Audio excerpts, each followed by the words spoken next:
Hello, and welcome to the author overview of the SciPy Proceedings 2025.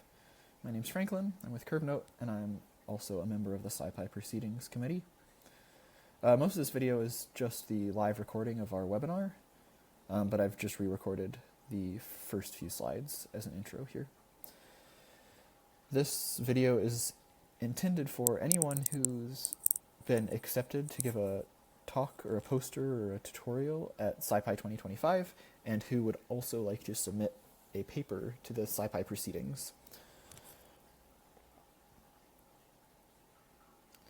This was a little later. There's some Q&A, and the folks who were on the Q&A knew that they were being recorded.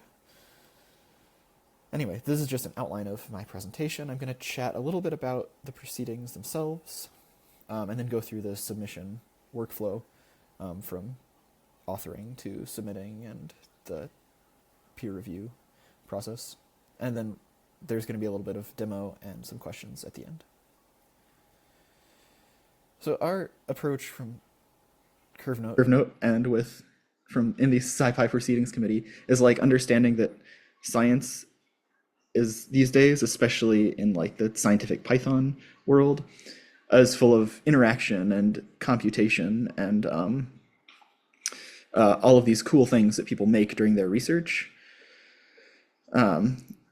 But there's still this like unfortunate caricature of how science is consumed, which is just through static PDFs. And so SciPy and Curvenote have partnered together to try and improve this and make it so SciPy is embracing all of the amazing things that people can do in Python and the interaction and computation that people can have in their research, that they use in their research, and actually connecting that cool stuff to their publication. And we started this, we first partnered with them last year, and that was really successful. We just have a huge pile of papers now on the web in the 2024 proceedings. Nice. So then some of the things that I'm talking about here with what we're doing that isn't just a PDF, we approach all of our publications as web-first articles because most people read papers on their computers or on their phones, and so making them mobile-friendly and browser-friendly is more important than having a nicely formatted PDF for us. Then with this, there's all sorts of little things we can do, like we can have these hover previews so you can see figures in line. Figure references can actually just pop up and show the figures in line, and same with abbreviations and citations.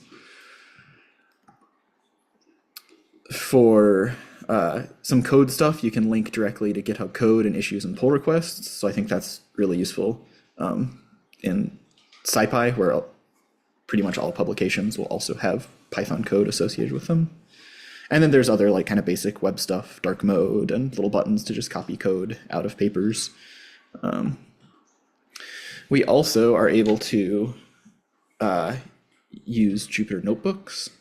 And so this lets you directly embed Jupyter notebook outputs in your publication. So if you spend a bunch of time building a nice little widget to analyze your data, you can actually just make that part of your publication. And you can even go a step further, and you can author your entire publication in a notebook. So you can have like a narrative notebook with markdown cells and code and outputs, and then have your conclusion at the end. And you can just directly publish that notebook if you want. And so then that leads to, this is a different journal that Curvenote does, but it just leads to this really nice web first thing where you can click through, see all the metadata. You can read your paper, and then inside that paper, you can find all these pop-ups equations. You can have this little Jupyter widget that you can then turn on and actually connect to a kernel, allowing readers to explore your data. And then that's tied directly back to the notebook. So you can like click through, and the notebook will also get published along with your paper. Okay, and all that said, we still make PDFs because there's still people who like PDFs. And so with your publication, in addition to having it published online on the Proceedings website, you'll also get a PDF created. And that's using Typist, which is a modern alternative to LaTeX. and it's a bit faster. Great.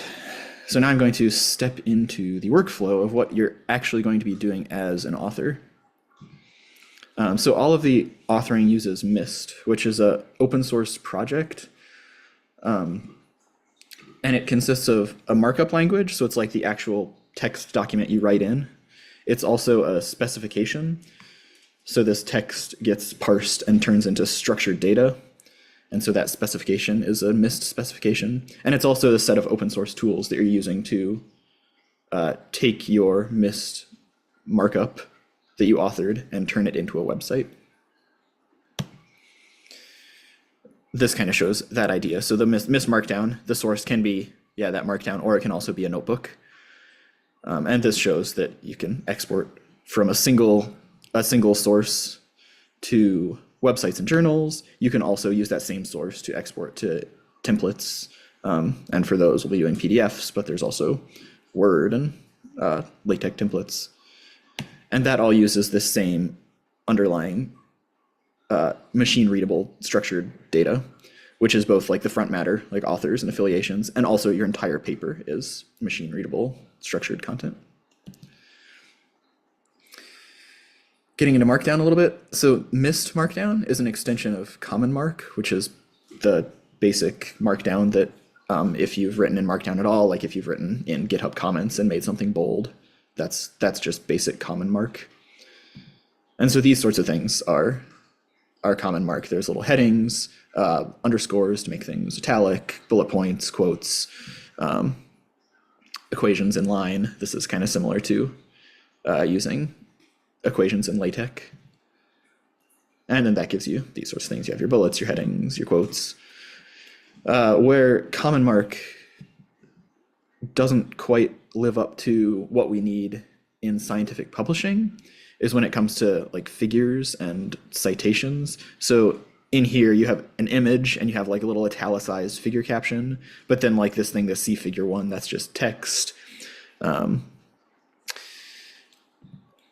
so those give you something that looks okay, but it's not, I don't know, we do better in MyST Markdown. So in MyST Markdown, we have these little directives, which if you're coming from like a Python documentation background, you might have seen similar things in restructured text, but these give you little environments to do certain things. So this one's a little math environment that you can then label.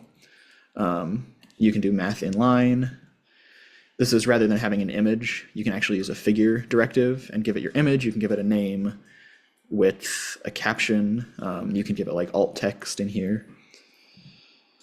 And then you can reference these directly in the text with just simple syntax. You can just say @ and then use the little ID or label or name that you give in the figures. And so here you can reference this figure. You could also reference this equation in the same way. And same with citations. If you have a BibTeX file, you can reference entries in your BibTeX file, or you can directly put a link to a DOI in line, and MyST will resolve that into a citation. And then that gets you something that looks like this. So now we have a nice figure. The link to the figure becomes a cross-reference. The citation becomes a little hover reference that you can see more, and it's nice and interactive, and it just makes it easier to read, and you don't have to pop around as much. Like when you need to go see figure 2, it just appears in line for you. Cool. So to actually write in MyST, you need to install the MyST command line tool, which you can just pip install mystmd. And then you also need to install Node.js, and hopefully the instructions for that you can find online and figure out. That's just because the MyST tools run on JavaScript under the hood, so you need a different runtime to make them work.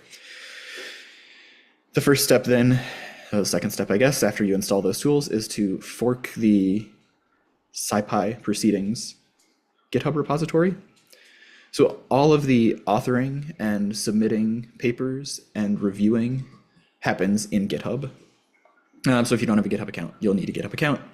And if you, and then you'll need to fork this and get your own copy of SciPy Proceedings. In there, you'll find a couple templates. So there's an existing MyST Markdown template with this main.md Markdown file in it. And then there's a tech template if you prefer LaTeX. And then in each of these folders, there's some images. There's a BibTeX file, which is just a standard BibTeX file that you can export from a reference manager, and MyST YAML, which includes a lot of the metadata you need with authors and abbreviations and yeah, that kind of thing. So you need to pick what way you're authoring. And we recommend Markdown because MyST the tools are made to work best with Markdown. But if you're a LaTeX person and you really like LaTeX, then you're welcome to use the LaTeX template. This is just showing a bit what's in the MyST YAML file. So this has your ID. You'll need to update this ID. There's going to be a little comment in here when you copy the folder. When you copy the template folder to your own folder, you can just follow this little comment to change the ID to something with your name in it instead. Title, subtitle, update the authors. You need to make sure you have a corresponding author with an email.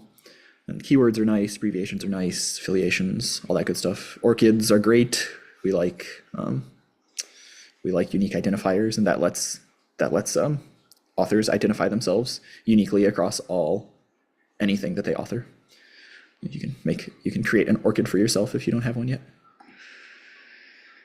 Cool. And then once you are ready to write, you can go into your author folder and you can run MyST start, which you installed previously with pip install mystmd. And that will run a browser window that will give you an instant preview of your paper as you author. And so then you can just make changes and watch it update as you go.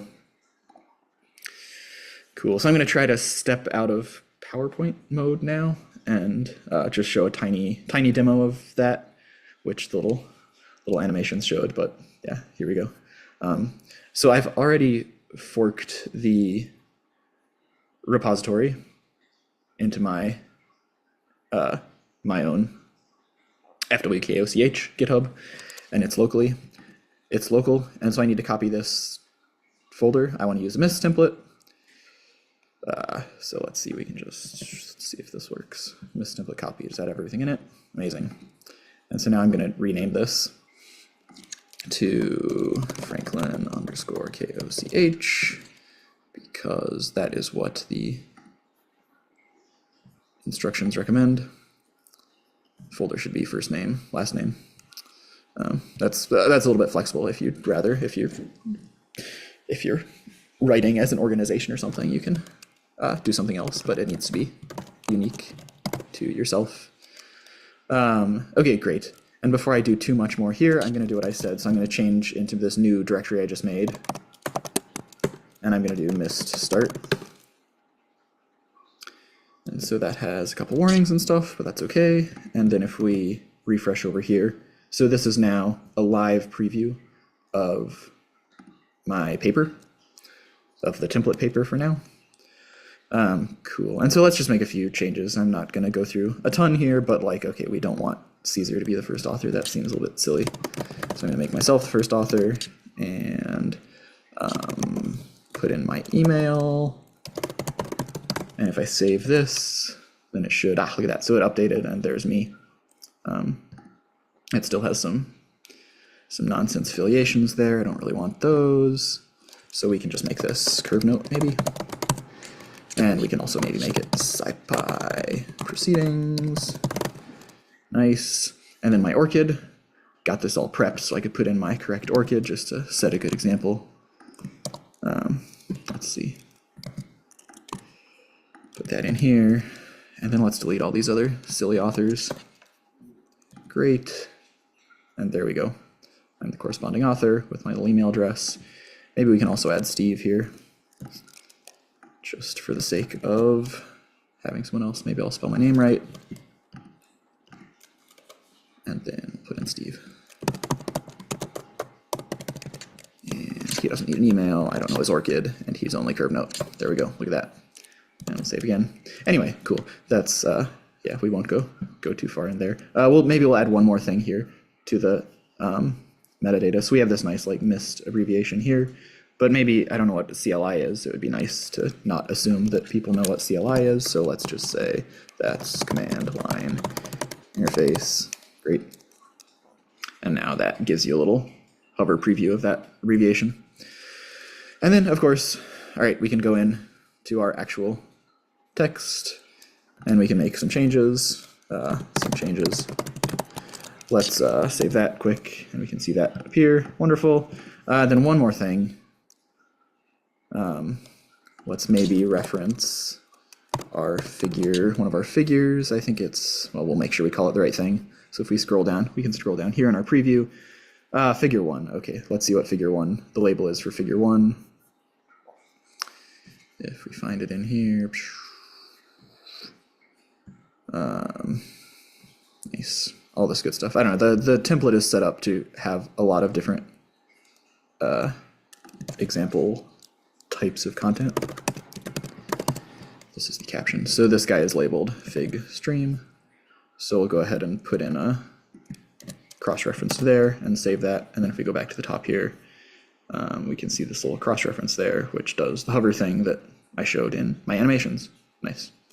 So that's kind of the idea there. And of course, if you're authoring your own paper, then you'll just be deleting all this and writing from scratch. Cool.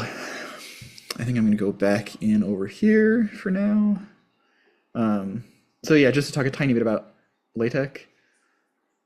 So MyST only has support for very basic packages and no custom libraries. So if you're a LaTeX power user, you'll probably be pretty disappointed, and there will probably be things that you like that don't work. So like basic LaTeX is good. Complex LaTeX, importing a bunch of macros, you might have trouble with. And it's also worth noting the PDF will still be built from MyST, not from LaTeX. So writing in LaTeX doesn't really like give you any advantages for formatting the PDF how you want. That still happens after the fact from MyST.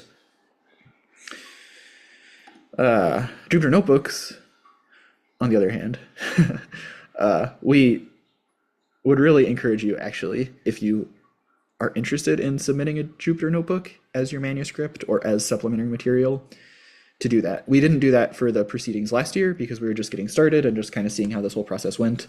And so we were keeping the complexity a little lower. But this year, we really want to start showing off what the publication can look like when we have interactive figures, and even executable environments we can get set up so people can run your notebook if you feel like that's appropriate for your manuscript. Yeah, so this is great. And so if you are using a notebook, just contact us and we'd love to help you, and we'll help you make it work. It still is pretty much the same as in MyST. You just have your files in that folder. Instead of a Markdown file, you'll have a notebook, or along with your Markdown file, you can have a notebook. But yeah, we'll help you on a case-by-case basis just to make sure all of your cool stuff works. Nice. So this is moving on to, once the authoring is complete, how you actually submit it. So from your forked repository, you should push all your changes. Hopefully you're happy with how your paper looks running it locally in your little preview. And then you can open a pull request to the SciPy conference, SciPy Proceedings repository. Nice. And so then this will have GitHub actions that are run on it. And so these GitHub actions, they'll run some automated checks, which show up here. So these kind of check your content to make sure some basic things, like you have an abstract, you have authors, you have a corresponding author. If you didn't make an ORCID, then you'll get a little warning that says it would be nice if you had an ORCID, but this is just an optional check. There will be checks that run to make sure your citations have DOIs wherever possible. Great. And then along with those checks, so this little comment, once the GitHub actions are running on your pull request, this little comment will appear, and you'll be able to look at the checks. You'll also be able to go to this little preview inspect link, which will take you here, and you can see kind of the metadata for your paper, as well as a preview link, which will take you actually to your paper. And this should look just like if you're using MyST locally, this should look just like your little preview build locally, but it's actually on the SciPy submissions portal. And this is another opportunity for you to go through and check and make sure that the HTML looks how you want. There also should be a PDF created, so you can, if you look over at the download PDF link, if that's not there, then that's a problem. And you should raise that in your pull request. And if it is there, you can take a look at the PDF and see how it looks. And if you're not happy with the formatting of your PDF, then there's some customization that we can help you with to get it a little bit more in line of how you want it to look. But I think like we're most concerned with the HTML. We see the HTML website as the source of truth of your publication, and the PDF is just a thing to be shared if someone desperately needs a PDF. Cool. So I think this is pretty important. I mean, we'll be keeping an eye on all the PRs that come into the SciPy Proceedings repository. But if you have a specific question, you can tag the Proceedings committee using this group. And if you've opened a PR, you can just tag us in your PR. If you haven't opened a PR yet, feel free to open an issue and ask whatever question you have. And hopefully there's a few of us on there who will be able to get back to you hopefully pretty quickly and help you with whatever problems you have, whether that's your PDF not building or you want help with getting your notebook to work or whatever else. Nice. Just getting pretty close to the end here. Peer review happens on GitHub as pull request reviews. And all of this is totally in the open. So everyone knows who their reviewers are and the reviewers know who they're reviewing. The content that the reviewers have access to is exactly what's available on that preview site that you were looking at. So that's what they're reviewing. They're looking at the preview site and then they're making comments in line in a pull request review. And so this is, we think this is nice. The proceedings are a totally open process. And so doing it all in the open on GitHub kind of holds us to that. And it makes it easier so you can, reviewers can even suggest changes and you can add those in and you can converse with your reviewers and iterate on things. Less formal than a lot of sort of journal review processes. And every time you push a new commit to your pull request, the preview will rebuild and the checks will rerun. And so you'll always get the latest version when you go to those places. Nice. And then once the reviewer is happy with it, then it'll be accepted and we will make you a DOI and we'll update the proceedings site with your paper. And everyone will give lots of digital pats on the backs. Yeah, cool. So I think that's kind of the overview. I'm hoping there are lots of questions. So maybe we can get into that now.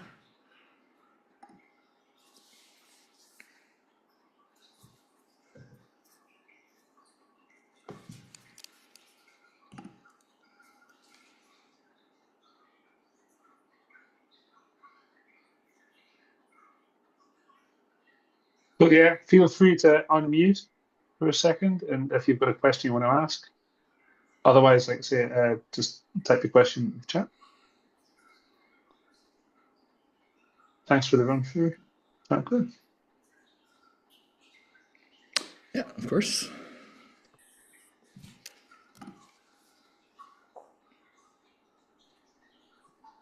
Hello, Franklin.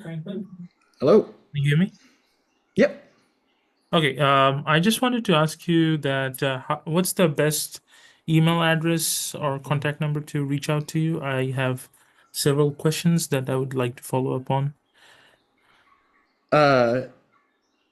Yeah, I can send you my email if you want to, if you're wanting to ask questions, not on recording and not on the open source in GitHub. I think the best way in general to get help and get feedback is to you can tag me on GitHub in an issue. Okay. Or the proceedings committee on GitHub on an issue. But if you're concerned about doing that, I can send you my email. I think you maybe sent me a message in chat. Yeah. Thank you so much. That'll be nice. One question: Are you going to share the deck somewhere, Franklin? Where are we going to put the slides somewhere? We can do. We also have we also have the video link, which I've just posted in chat, and that will get you to the live stream of Nice. the webinar. Yeah, and we can probably put the slide deck in the comment on the YouTube. That seems like it makes the most sense to me. Totally. That way they're in the same place and you just need the one link to find them. Mm-hmm. Cool. Great. Where can I download the sample paper on MyST MD?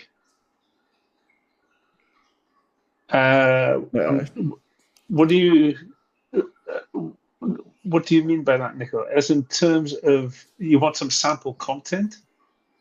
If that's the case, then if we can go back to the content that Franklin showed, that would actually be the proceedings GitHub repository.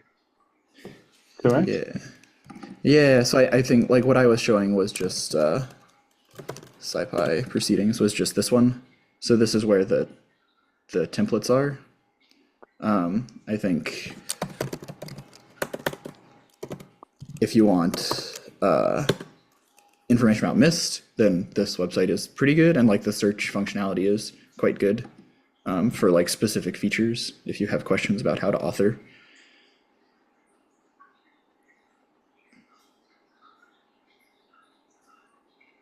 Great. Hopefully that answers that question. What are the SciPy deadlines and recommendations about submission then? So let's see. The deadlines are in the README here. Right now, the deadline is set up. So today is May 9th webinar. And so this is saying that June 6th is the deadline to submit the first draft.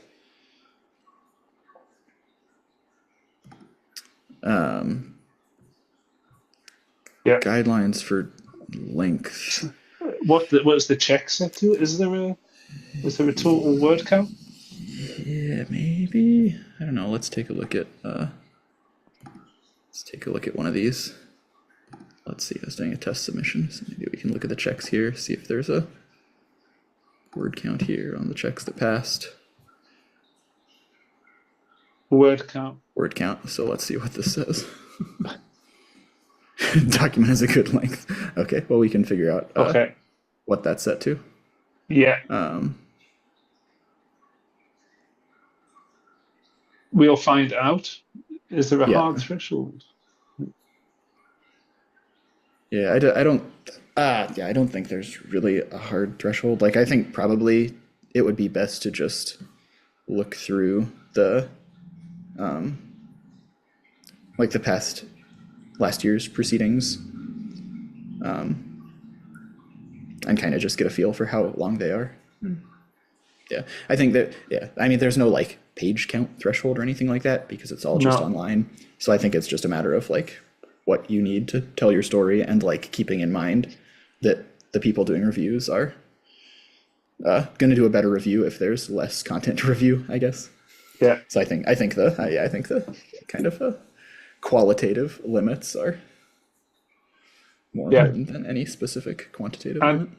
And the same on number of pictures or number of authors. I think you'll see, if you look back on the proceedings, you'll see a whole spectrum from single author papers up to papers with like 10 authors in some cases. The link that you show with the deadlines, could we share it in chat? Yeah.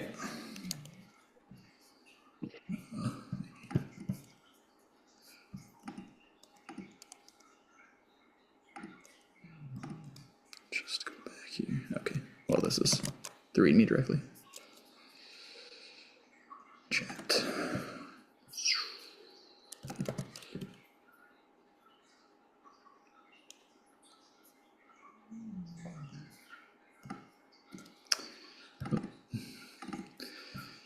Cool. And I think, I think getting a PR open by that first deadline is the most important thing. Since it's an iterative process, then like kind of you can continue to iterate as you go. Yeah, the first draft. And I remember last year there was definitely sort of edits and improvements ongoing. Yeah. Yeah, but I guess there's like reviewer assignment and stuff, and so knowing the number of the number of submissions coming in and kind of the extent of them is what we really need to know.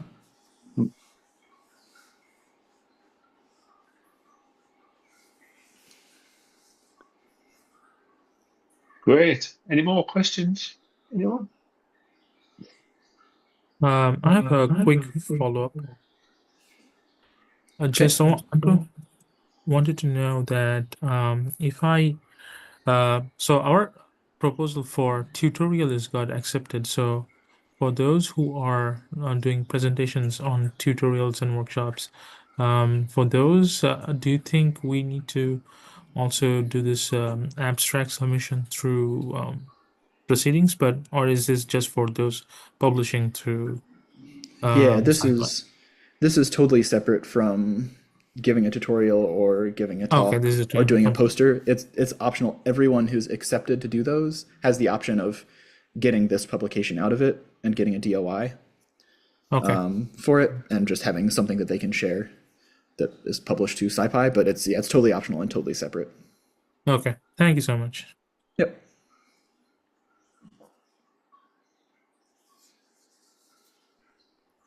Okay, question. Sorry, go ahead. Yes, just I'm kind of curious since this is a solution for publishing online first interactive papers. And how does the space looks like? Is this the only solution that is open source? Are there other solutions that journals are looking forward? I'm kind of curious to just hear from you guys because I guess that you have been on this space for a bit. What is your perspective of how this looks? Are people converging on solutions? Is it like every journal or every documentation that is interactive is a very fragmented space? How do things look like? I think that I don't know. Steve can answer too, but I'll start. I think we're hoping it's Yeah. getting less Yeah, I mean, I think fragmented. I think one of the things that we've been focusing on is by using MyST, which is an evolution of JupyterBook, and by aligning the sort of publishing system very closely with Jupyter and Yeah. those standards, then we've got an opportunity to have a system that isn't as fragmented and is well supported and can be sort of adopted more widely. And I think JupyterBook already has a lot of books published. And with the sort of new version of JupyterBook, which is MyST, that's also sort of being geared up to now publish articles. So I think there's a chance to sort of converge around a tool like MyST. And so then I think so there's that MyST having support of the Jupyter project, which I feel like helps build momentum and convergence. And then with that, the metadata that MyST publishes makes it so that if you're publishing in MyST, like all of your figures are available as structured data, and so another paper can link directly to your figure, and the like hover pop-ups, they can be cross MyST anything, like as long as you set up the link to another MyST project, then it'll find the structured data and you'll be able to have that figure pop up from another paper. And so there's this like, I don't know, the momentum of like having this interconnected web of scientific publication that hopefully will help bring that together. I think specifically like Curvenote as the publisher, like, I don't know, where if MyST can get the uptake and get like the MyST ecosystem of authoring and creating this interconnected science, then we feel like that's a success. Yeah. I think some of the interactive things previously have been like individual projects that tried to do something and then they went so far and then they sort of went away or funding went away.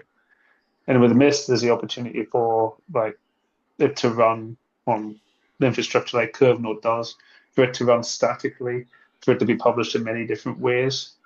So it's got a chance to be around a lot more. Yeah. Anyway, there's lots to be discussed down there that could be discussed as well another time. But hopefully that answers part of the question. Yeah, thanks a lot. That's pretty interesting. Yeah. Maybe a small follow-up if nobody has other questions. A second part of providing these papers is the interactive part, and that comes with the problem of having to serve computations and to store the data. Is that something that Curvenote also handles? So that's a separate layer of the problem. How are you thinking about it, guys? Some parts of the interactivity can be without compute. Bokeh. But if you think about like some bokeh plots, some plotly, some alter, also some JavaScript widgets can just slot straight in. Where you do need when you do start to do Jupyter widgets that need a server, we do provide binders for venues like SciPy, and that's like as Franklin was saying, if people want to do notebooks, that's a like get in touch and figure out what you're trying to do, and also the sort of proceedings committee would get involved a bit there. Yeah. But it can also run against public binders as well, and the public my binder. But in this instance, we would be providing the compute for it, and it would just work. And I think in terms of like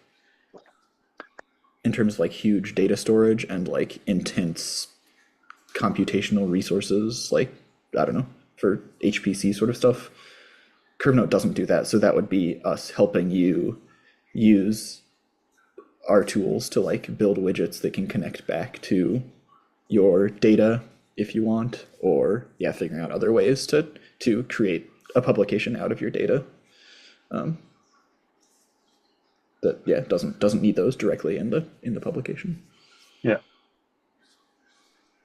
Cool. So just some questions. Are we to assume we're only copying the 2025 branch when forking the GitHub repo? Yes, that would be good. If you copy the whole thing, you will get a lot. So just the one branch is great. Yes, that's great. That's correct, Nick. And as Nick sort of showed in the chat there's a specific checkbox for that when you create your fork. Perfect. Yep. Cool. Also, Kedar, thanks. At most 6,000 words. Amazing. About 8 pages in a PDF. Cool. So that's like good guidance. I think if you make it an extra word or something, can sort it out. And I think sorry. No. Go ahead. Yeah. And I think just back on the notebooks, just to like reiterate, if somebody does want to go that direction, put in your submission, and then can sort of work with you on it. The aim of the interactivity in the papers, I would say, is to provide an interactive way to help people, say, explore results or better communicate what you're doing, not necessarily run simulations or actually run experiments or things like that. It's more aimed at the question is what interactivity can go into the paper to help communicate.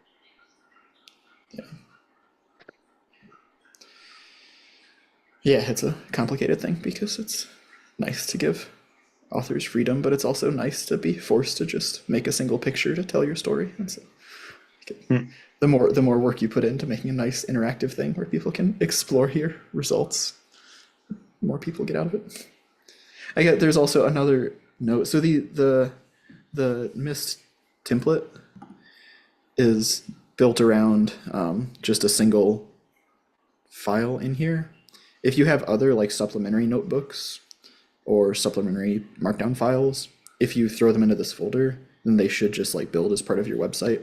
And so that's also an option. Like if you have a notebook that you want to publish along with your article, you could just include that alongside a markdown article.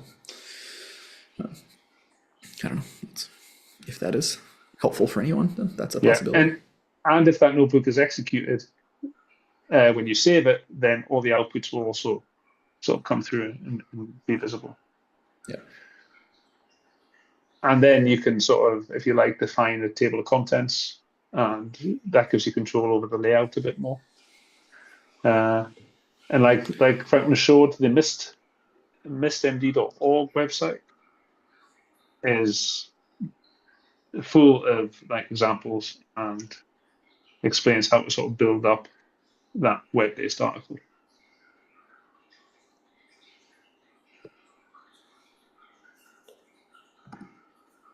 Yeah, that point is very interesting, that you want to give the authors freedom, but you also want them to think in a way to compress whatever visualization or interactivity widget in Yeah. order for them to like convey the message. And those Yeah. are at tension. And yeah, I can see like some sort of vision of the space between a paper that presents an idea, a notebook that reproduces a very important result, a notebook that reproduces a very important result, and the kind of thing that Sphinx Gallery does, which is, I guess, is adding interactive tutorials for libraries. And I can see there's some overlap between those problems, but yeah, I guess you are focusing Yeah. on the first one, which is a scientific idea, a paper, just plus. Yeah. Oh, Yeah, cool, totally. cool. And I mean, I think that we really want to enable scientists to communicate their research as best they can. And so like we aren't here holding the thing being like, oh, that figure is too complicated, you can't do that. That thing's not complicated enough. It's just like enabling the tools so that authors can make it communicate exactly how they want and tell exactly the story that they want in the way that they want without being limited by the technology. Thank you, guys. That's pretty cool. Thank you. Cool.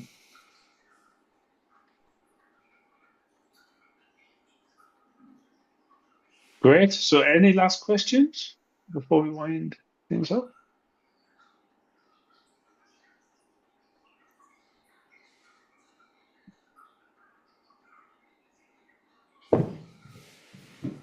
No? Great. Okay. Well, we'll leave it there. Again, if there's any questions and things, people can reach out. Open issues on the proceedings Yeah.